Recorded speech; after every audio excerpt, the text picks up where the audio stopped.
who's basically been living with his girlfriend. They've been together for about 9 months, and they had their first argument, apparently, while he was out of town.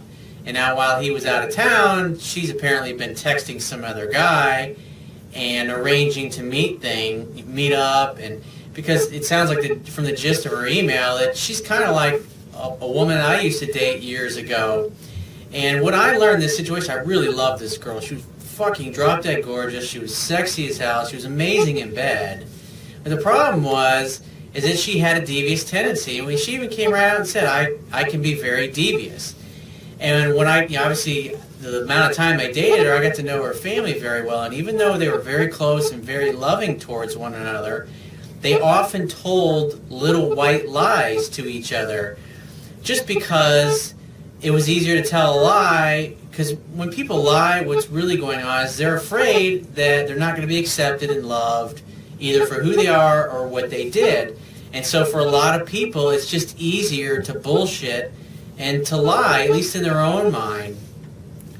And so I'm going to go ahead and jump right into this email here, because what I learned about dating women like this is, as much as the thing is, you want to have an objective mindset when you start dating a woman, especially when you start to fall for her. Your feelings really start to build, because when that happens, we usually ignore all of the other signs of bad behavior, like lying or deviousness. We see things, and, oh, that's no big deal. She's great. She's beautiful. Oh, she fucks my brains out in the bedroom, whatever it happens to be.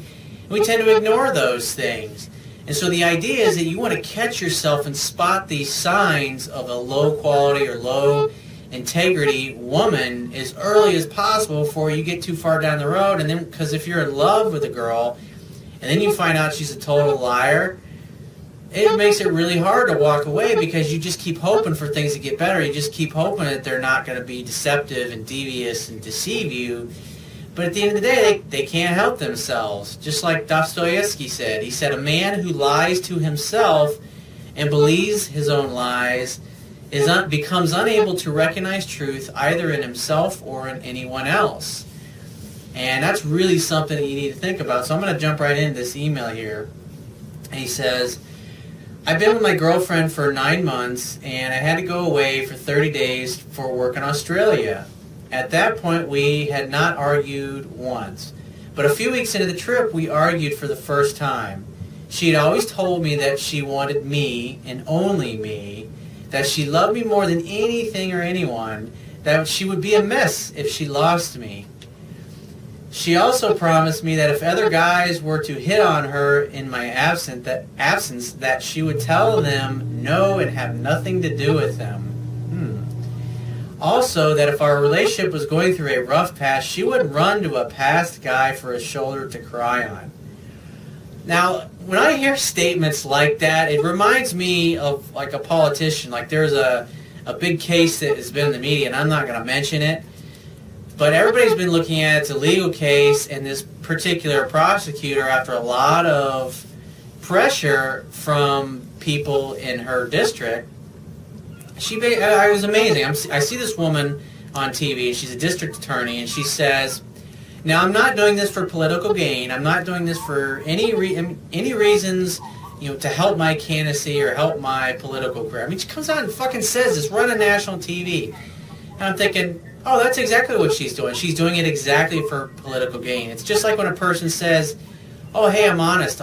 I do everything with honor and integrity. You can trust me. I'm an honest guy. Hey, don't worry. I won't fuck you over. I'm a Christian. When you hear people talking like that and saying shit like that, they're trying to cover up for what they really are. They're trying to make up for a lack of something. And so the idea is, when you're being objective, hopefully, when you're dating a woman, you're really starting to like her, is that you got to look at these little things, these little white lies. You got to look for little inconsistencies where she tell you one thing and then it later turns out that it's not really the case. Because when you encounter women like this, they're great for sex playmates or to have an open relationship with. But as far as being exclusive with them, or especially if you're thinking about getting married to them, you got to keep in mind, if somebody is lying to you now, people can't change who they are. They can become a better version of themselves. But if somebody grew up in an environment like this particular ex-girlfriend of mine that I mentioned, They can't help themselves. They're always going to be a fucking liar. And no matter how much you love them or how much you hope or want them to be different than they are, they're simply going to be a liar. And if there's a moment in a relationship where the future is in doubt and they're fearful, they're usually going to act upon their irrational fears and go with lying or deceiving or going out with somebody else behind your back because they don't think the relationship's going to work out. And so they would rather line somebody else up, a replacement, so they don't have to go through the pain of rejection. And that's what really weak and insecure women will do in this case. Even guys do the same thing. So he says, after our first argument, she completely wrote me off and started texting the guy she was with before me while I was away. And I would say actions speak louder than words. Isn't that exactly what she told you she would never do? And the first time you have an argument, she's calling a new guy an old flame. Meanwhile, she was assuring me the relationship was fine and as good as it ever was. She flirted with him, she sent him half-naked pictures, and he sent her a picture of his cock. What a nice guy. She also told him that they could possibly get together when her and I ended, and they arranged to meet. As far as I know, they never physically met up. I'd say there's a good chance she probably met up with him. I found this all out when I got back because the sex was lacking. Yeah, probably because some other dude was farming your lawn while you were away. You know, you never mow another man's lawn, but obviously it's like he didn't fucking care. She seemed different and secretive about this guy. I would ask if she texted him, and she would promise me she hadn't. I got a bridge to sell you, brother. It's a fucking great deal. I later found out that she has been texting him. Not while I was away, but throughout our entire relationship. I'm shocked that she lied. Not really. I mean, all men and women are predictable when you understand their model of the world and what motivates them. Because human beings will do more to avoid pain than they will do to gain pleasure. And that's why most people never achieve their goals and dreams, because to them it's too painful, it's too hard, it's too difficult. And so therefore they move towards the things that are easy and that they think will cause them less pain and hardship and fear in the future. So they settle for a life of desperation or quiet mediocrity, so to speak. Quiet desperation or mediocrity. I've given her a second chance and she has promised me she will never do this again. Well, there's a trends forecaster. His name's Gerald Celente. I like to listen in to hear what he has to say every once in a while because his fucking track record is pretty damn good. And he always says that current events form future trends. And so if she did it to you once, she'll probably fucking do it again if you give her the chance. Which is hard to believe, but I'm willing to give her the benefit of the doubt for now. And I would say, dude, you need to put the fucking crack pipe down right now. She promised she would tell me everything if any other guy showed interest or hit on her or whatever. Relevant or irrelevant, she promised to tell me. I found out recently that another guy she hasn't even met yet has been constantly hitting her up to meet, offering to pay for her to go see him. Like, I can tell you that guy doesn't know what the fuck he's doing. If he's trying to buy her, he's bribing her. He'll just get rejected. Even if she hooks up with him, maybe she'll get some money or some gifts, but she'll just use a guy like that because he's basically saying, please use me. He was surprised to find out her and I live together. Obviously, it doesn't seem to have deterred him, now does it? She didn't tell me anything. When I asked about if she said it doesn't matter, she said, I'm not interested in him, of course. But if that's the case, why wouldn't she tell me? Now she just deletes the evidence. What do I do? Please help. So the reason she doesn't tell you is because she's a fucking liar. I mean, that's the bottom line. She can't help herself. And I'm sure she's probably a lot of fun, just like my old girlfriend. But, you know, I learned the hard way, and it was really tough when we broke up. But it had to fucking be done because the woman I dated after her was absolutely fucking outstanding.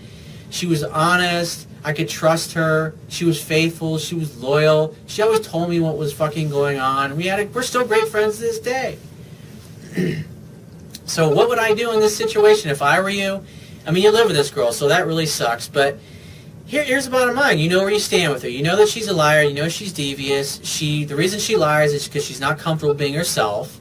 And she lies because she feels that you won't accept her or tolerate her behavior. And so at the end of the day, she's not good girlfriend material. She's not good exclusive relationship material, or especially marriage material. If you want to have an exclusive monogamous relationship, This is absolutely not the kind of woman you want to have it with. The only kind of relationship you should have with her is a sex playmate, keep her as a sex playmate, or a friends with benefits type of, or an open relationship where both of you are allowed to date and sleep with whoever you want and without any judgment. And that's really the only thing you can do with a girl like this, because she's not going to change. And if you think you can get her to change, you're totally fucking bullshitting yourself. But, go ahead and don't doubt me if you want, and eventually you're going to learn the hard way like I did. But like I said, the best thing that you can do is get busy meeting and dating some other women, hooking up with some other women, so you have some options, because she's obviously already doing that and has been doing that for the whole 9 months that you guys have been together. And so that's really all you can do. And then maybe eventually what will happen is, if you do this, eventually you're going to meet a woman who you really like and who's more trustworthy and who has integrity, and you just slowly gravitate out of the relationship that you have with her. Or you can end it and kick her out, and you can go that route. I mean, it's totally up to you. I'm just telling you that there's no way she'll ever become a great girl to have a monogamous relationship with. She's just incapable of being honest. And if you're in a relationship with somebody, you got to have trust. Because if there is no trust, there can't be love, and you'll never be comfortable. I mean, otherwise you'll be sleeping with one eye open the rest of your life, and that ain't a fun way to go. So if you find this message of value, you can show your appreciation by going down to the bottom of your website, if you're watching this video on my website, and click the PayPal Donate button, which is located on the Wibia toolbar at the bottom of your screen, and just donate any amount that you feel is equal to the value of the information in this video.